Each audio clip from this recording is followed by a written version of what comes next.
My name is Adrian, and I'm going to be presenting on the war in Ukraine and its viewpoints in Eastern European media. Now, for some context, Eastern Europe is a pretty big area here. It's made up of around 20 to 22 nations, depending on which source you take from, with around 270 million people. So it's a pretty big area, and it also has some attention brought to it, specifically because of the war between Ukraine and Russia. Now, when I was looking specifically at this conflict, I didn't realize it didn't just start in 2022 with the full-scale invasion, but actually in 2014 with the annexation of Crimea. Now, this is a little peninsula down here, and this was the official start of the war. Now, I thought that because of this, there would be a lot of talk through academic sources on the conflict, maybe its effects, but I didn't realize that that wasn't really the case. Now, when I was doing my literature review, I did see some sources talking about European, specifically Ukrainian media, and Orlova here to discuss a book on the topic, stating that Ukrainian media has largely been overlooked by academic research, with a few notable exceptions. Now, the one exception was a book from 2013 about how Ukrainian media might influence politics of Ukraine and things like that, but that was 1 year before the war even started. So while it was interesting, it didn't really contribute to the scope I was going for of the conflict. And this whole thing has been a pretty big effect in Eastern Europe in general. You can see here a building hit by a Russian drone that was shot down in Polish airspace. Now, this wasn't done on purpose to hit Poland, but it kind of veered out of the way, and this very well could have hurt somebody. Luckily, it didn't. But this kind of caused a lot of tension, and it kind of got me thinking that there was a way to maybe understand how Eastern European people felt about the war through their media. And this kind of led me to my hypothesis as well, because I thought about maybe how Russia influences these people and what they fear specifically, and that would be a Russian invasion. So maybe a Russian invasion is something that's very common in Eastern European media in general. And so I decided to find out where I could find some good media to analyze. And I did find a study in my literature review about how younger people got their media. And this study from Soom and some other researcher talked about how it was both physical and digital media. So this got me thinking about how I could analyze maybe social media, but I kind of pulled back from that because I realized that I didn't understand the language, and social media has a very specific way of saying things, maybe slang in certain regions, that'd be very hard to analyze. So I decided to stick to a more established, opinionated news media articles like that online, and that's kind of what I focused on. But media in general has a pretty big influence, especially with things like propaganda. With Russia's involvement in this war, propaganda is a big talking point. It has a historical impact as well. You can see 3 Eastern European researchers discuss this in a paper they did. Some historical myths that Russia pushes, one of them being that they asserted that there are no Belarusians or Ukrainians as separate people, Belarus being a nation that also borders Russia. And so this idea that they're not separate people, that Russia has a claim to Ukraine, these certain areas, because of this connection that they've kind of established over time, is something that I want to look out for in the media, but also try to examine if I can, if it's present. And this idea of propaganda kind of led me to my foundational source. Now, this was a study done on the Russian conflict in 2014, but it focused more on one nation, that being Norway. Now, this isn't an Eastern European nation, but it does border Russia, so it does have that sort of connection that I'm looking for, similar to Eastern European nations. Now, you can see here they're talking about the Arctic border, so they do have a very strong connection here. And this research article specifically from Holm Hansen and another researcher talked about dissenting viewpoints. So that would be certain talking points that specifically supported Russia and their claim over Ukraine. And so I wanted to be more general because I'm doing multiple Eastern European nations, so more general opinions, things like that, but this was a good starting point to go off of. And this led me to my research question being, how is the 2022 invasion of Ukraine represented in Eastern European media discourse, and what dominant narratives are seen across Poland, Serbia, Hungary, and Romania? Now, I chose these 4 nations because of course I couldn't do all of Eastern Europe, but I did choose them for good reason. Poland, Romania, and Hungary are all EU members, they're all high income, and they all border Ukraine. So they were a good choice, but Serbia is the odd one out here as they don't have any of these attributes, but they have Russian connections, so kind of to counterbalance the strong Western connections that Poland might have. And they're also the wealthiest in the Balkans region specifically, so I didn't want to represent that area of Eastern Europe, and they also border Romania, so there's still that closeness. And when I'm analyzing these four nations' media, I decided to do a content analysis. My foundational source is a case study. So this was allow me to be a little bit more broad and specifically have a qualitative thematic analysis. Now this would be a analysis of not only themes, but something called topos. Now topos is something that was used in my foundational source that would be also themes, but specifically arguments and justifications. So those were things I want to identify in the articles I examined. And the way I examine these things, these articles, is through my methodology with certain things like narrative frames being how it's represented in the article, evaluate the language, how it's spoken about, if there's strong language used in support of Russia or support of Ukraine. Attitude towards the invasion, how certain articles might talk about the people and how they represent the war, and also differences in narratives, being how it's spoken between different nations, maybe between Russia and Poland, but also just the ones I'm analyzing here, being Poland, Serbia, and how their media might differ in their viewpoints and topos. Now, when I'm analyzing my media, I was looking only between 2022 and 2026 to kind of keep my research more modern. And I'm looking for keywords related to the war when I'm looking through search engines. This would be Google is one example, and I would use keywords like opinion, Russia, Ukraine, war, Putin. That's very common in a lot of the articles. Also, some talks about analysis. That's very common too. And these would all be opinionated for a total of 48 articles with 12 articles per nation. Now, I decided to do around 4 different media outlets per nation to pull these articles from. Here's some examples: Serbia Danas from Serbia, of course, and Adevărul, which is from Romania. Now, these are a pretty good place to go from, and these kind of led me to my findings. And so the 4 topos I went off of to organize my data is first TSR, topos of strategy and relations, being military actions, battlefield developments. This is pretty common because of things like drones. This is a very new thing in war, and so there's a lot of talk about it.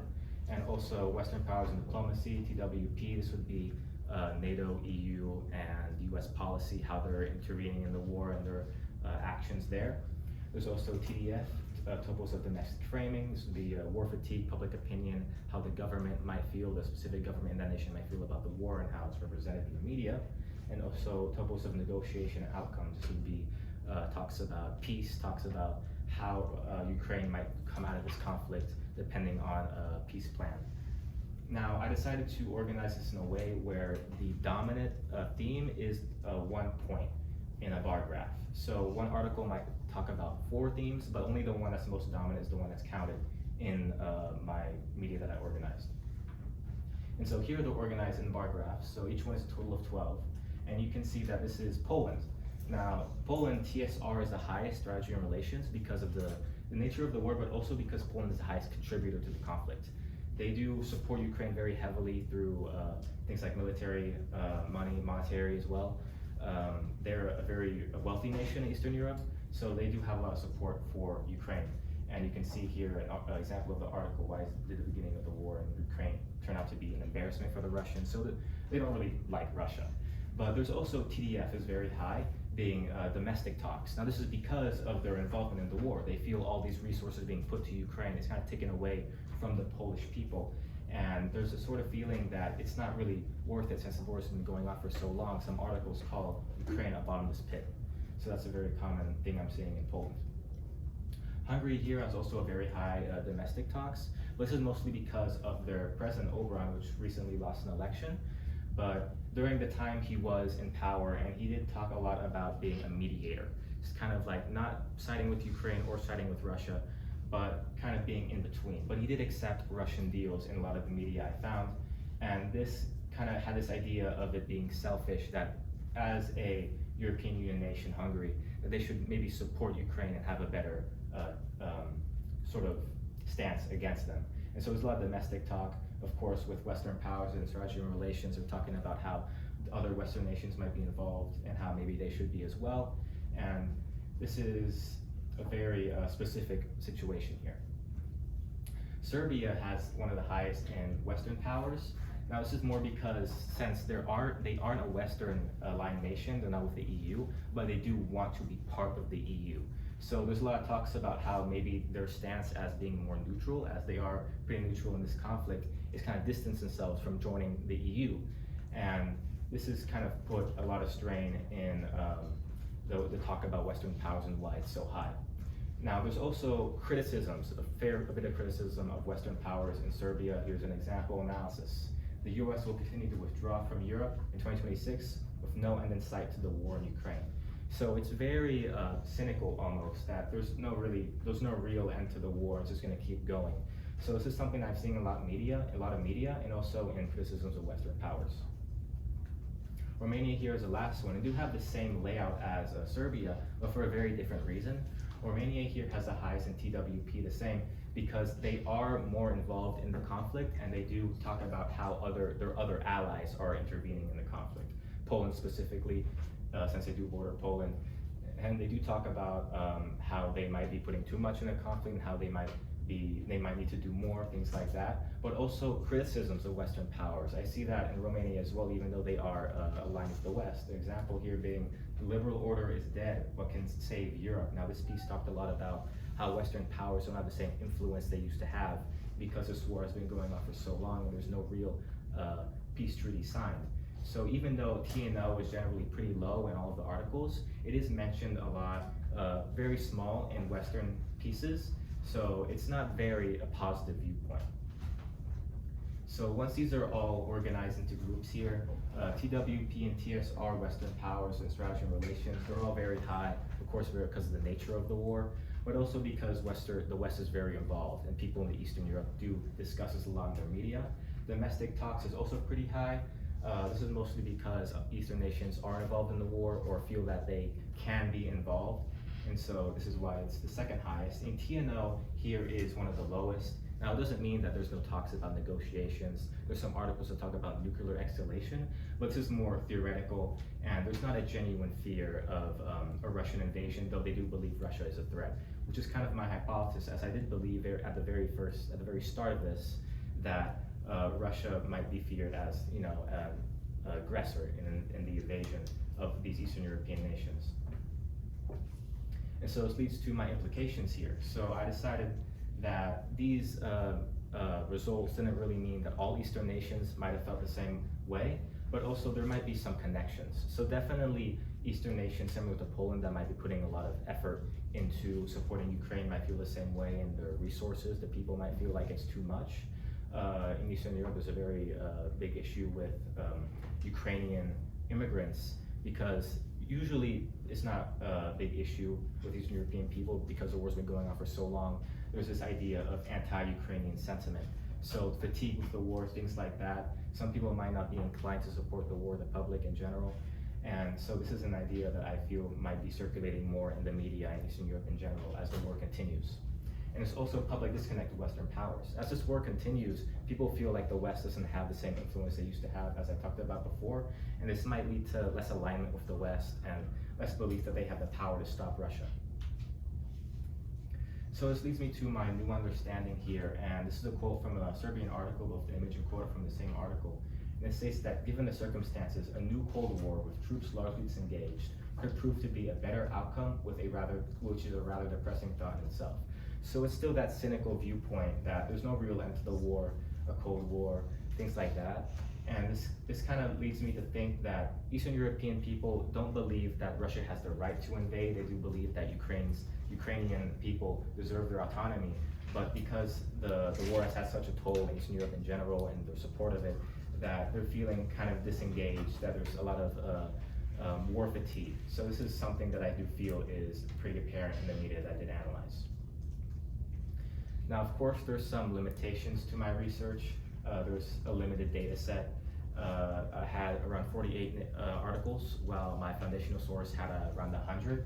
So it's not a massive gap, but it is kind of apparent that if I had more, it could have been more sturdy, my conclusions. And there's also overgeneralization. Because I'm only doing one topos per article, it kind of leaves out some talking points that might be more clearly discussed if I did decide to include them in my final findings. And that's kind of something that could have been worked on more. But this is also affected by a shorter time frame, because I'm only selecting articles from 2022, 2026 That's around 3 years, while my foundational source had took articles from 2020, 2014, and 2020. So they had 6 years at around 3.5. So they had a more foundational, a more set corpus to pull from when they're looking for their sources.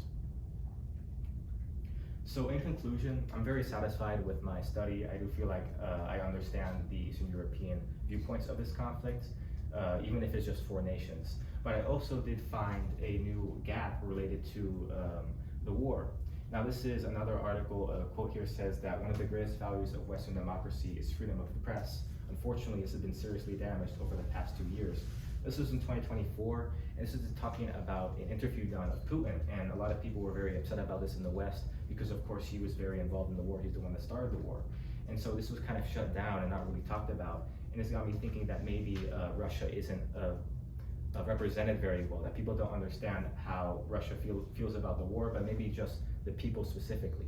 So maybe in the future, there could be interviews done on Russian people after the war to see how media might have affected them as being in the nation of the aggressor during the conflict. Okay. How did your review of the methods used by scholars in the field inform your selection of a research method that is aligned with your research question? My foundational source on Norway definitely helped me out here because they did have a case study, they were a single nation, but I decided to kind of pull back from that and be more broad with a case study. So even though they had a very similar way of going about things with the topos, I did keep that. It wasn't like I didn't want to do exactly what they did and kind of do my own thing with a more modern time frame. Okay, thank you. Next. What are the real world implications or consequences related to your findings? I do feel that because of the anti-Ukrainian sentiment and war fatigue, there might be a lot less push from the public to support Ukraine. This is something that I did see in other research in Western power specifically, because that is talked about there in some research. But it's more so that Eastern European nations that are more like closer to the conflict feel the effects a lot stronger compared to, say, America or Britain. So it's just that feeling that Eastern European nations might feel some disconnect there. If you could revisit your research process, what would you do differently and why? In my research process, it was very hard to find media articles that were open access because some media in these Eastern European nations might have like a free trial or something like that. And so having an established way to get open access, something that anyone can see and look through themselves, is something that I really wanted to kind of establish because it took up a lot of my time when I was looking for sources to kind of root out the paid articles. And so that's definitely something I wanted to look over.